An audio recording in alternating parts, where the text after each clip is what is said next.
అసలు హనుమ యొక్క అనుగ్రహం కలగడానికి ఒకే ఒక ప్రధాన మార్గంగా చెప్పబడినది ఏది అంటే హనుమత్ ప్రదక్షిణములు. హనుమకి ప్రదక్షిణం చెయ్యాలి.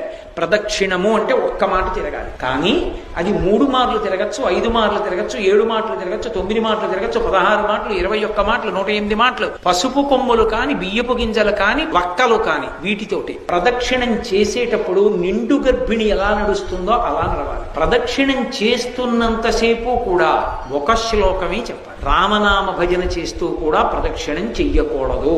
హనుమత్ ప్రదక్షిణం చేసేటప్పుడు చెప్పవలసిన శ్లోకం ఏమిటో పరాశర సంహిత చెప్పింది. ఆయన దగ్గరికి వెళ్ళినప్పుడు ఆంజనేయం మహావీరం బ్రహ్మ విష్ణు శివాత్మకం తరుణార్క ప్రభం శాంతం ఆంజనేయం నమామ్యహం అంటూ తిరగాలి. పరమ మౌనంతో ఆ శ్లోకం ఒక్కటి చదువుకుంటూ గర్భిణి స్త్రీ ఎలా తిరుగుతుందో అలా